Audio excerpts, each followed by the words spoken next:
हरे कृष्णा।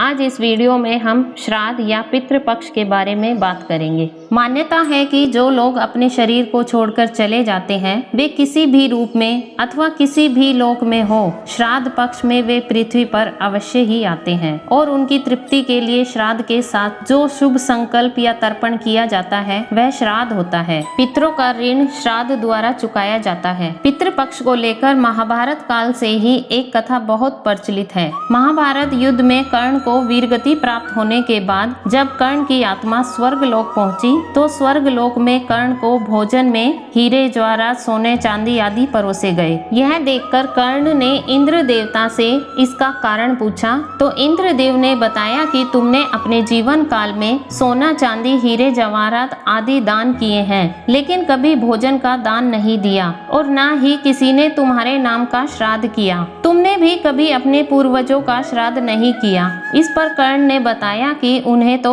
अपने पूर्वजों के बारे में कोई जानकारी नहीं थी, इसी कारण कभी भोजन दान नहीं कर पाए। कर्ण ने इंद्रदेव के सामने हाथ जोड़े और इसका उपाय बताने को कहा। इस पर इंद्रदेव ने कर्ण की गलती सुधारने का मौका दिया और उन्हें 16 दिनों के लिए पृथ्वी पर वापस भेजा। तब कर्ण ने 16 दिनों तक अपने पूर्वजों का ध्यान करते हुए उनका श्राद्ध किया और ब्राह्मणों को भोजन कराया। तभी से इन्हीं 16 दिनों को पितृपक्ष, श्राद्ध या कनागत के रूप में मनाया जाता है। माना जाता है कि जब सूर्य कन्या राशि में होता है तब चंद्रमा धरती के सबसे करीब होता है। पूर्वजों का पितृलोक चंद्रलोक के बिल्कुल ऊपर ही है, इसलिए यही वह समय होता है जब पितृलोक से हमारे पूर्वज अपने धरतीवासी वंशजों से भोजन की आशा करते हैं और श्राद्ध के रूप में हम जिस भोजन को बनाते हैं फिर गाय, कौवे और ब्राह्मण को खिलाते हैं वही सूक्ष्म रूप में हमारे पितरों तक पहुंचता है। वर्ष के किसी भी मास या तिथि में स्वर्गवास हुए पितरों के पितृपक्ष की उसी तिथि को श्राद्ध किया जाता है।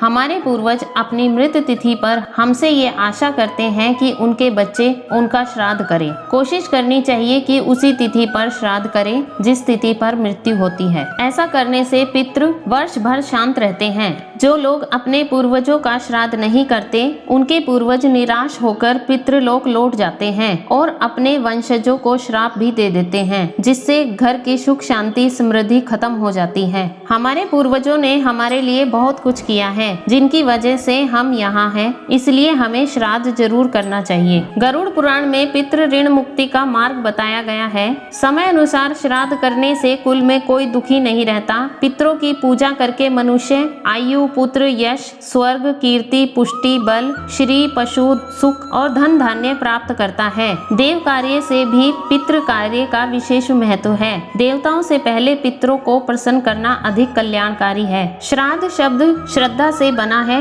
जो श्राद्ध का प्रथम अनिवार्य तत्व है, अर्थात पितरों के प्रति श्रद्धा तो होनी ही चाहिए। आत्मा की अमरता का सिद्धांत तो स्वयं भगवान श्री कृष्ण गीता में उपदेशित करते हैं। आत्मा जब तक अपने परम आत्मा से संयोग नहीं कर लेती तब तक विभिन्न योनियों में भटकती रहती है और इस दौरान उसे श्राद्ध कर्म में संतुष्टि मिलती है। इस वीडियो में दी गई जानकारी अच्छी लगी और आपके लिए उपयोगी हो तो कमेंट में राधे राधे लिखें और आगे शेयर करें। चैनल को सब्सक्राइब करना ना भूलें और बेल आइकन जरूर प्रेस करें ताकि आने वाली वीडियो की नोटिफिकेशन मिल सके।